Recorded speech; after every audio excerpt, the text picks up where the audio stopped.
What's up mga Pañero? So again, this is your boy NecoBlags. So today, naka-receive tayo ng package from Lazada. So dumating na yung order natin.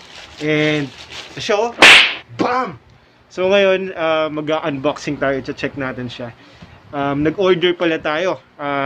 Yung sana i-preempt pero nag-order tayo ng drone from Lazada. So, check natin. Ayun no, kitang-kita. So, ito pala, bumili tayo ng the cheapest drone in Lazada. So, 2,898 lang siya. So, di ko na kita ba iba. So, it is from 3 Gold. So, Chinese something. So, open natin siya.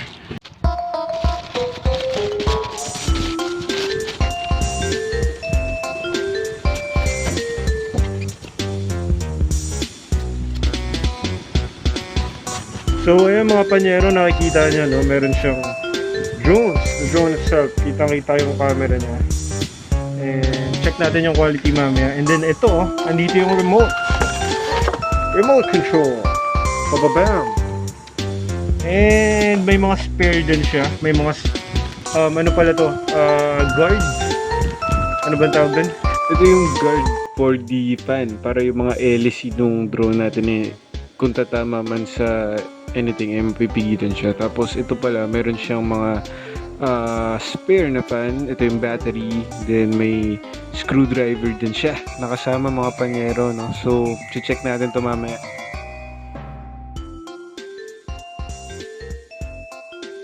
Nakita nyo na mga Pañero, no, yung drone natin. Drone! Papaliparin natin siya. And dahil need kong i-download yung application dito, yung need kasi nung controls para makapag-record din, makapag-save tayo ng video, no? Need ko ng help sa isa pa nating camera. So, paano ba to? Check, tanggalin nga natin.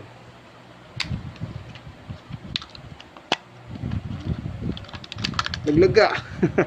So, ayun, i-on natin siya, no? Tapos ito yung gagamitin ko ngayon na pang video sa vlog natin ngayon.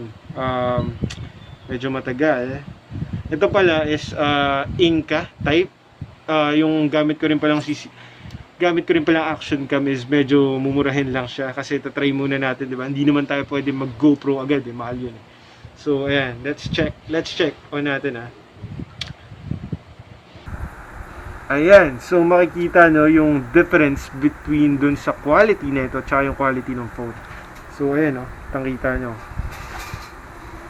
So ayun mga Pañero, no, so you can see yung gamit natin sa vlog natin is yung camera ko na Oppo drone and yung action cam natin, and yung, so you can see naman, very cheap lang itong mga gamit ko.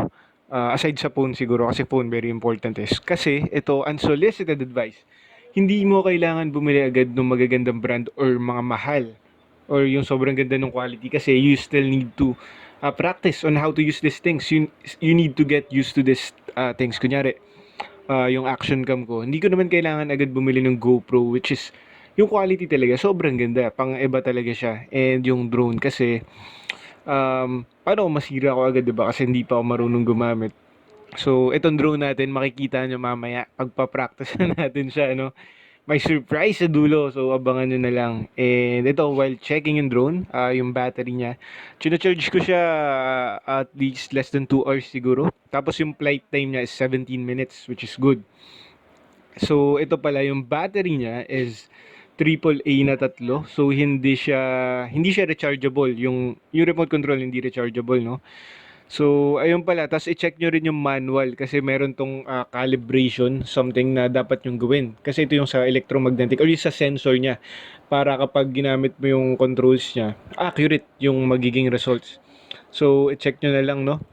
Dun sa manual kung paano ba yung steps. Hindi ko na rin na-explain dito So, ayan. So, I hope you enjoy, guys, no? Abangan nyo tong medyo mini montage natin. Alright!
It was at this moment he knew.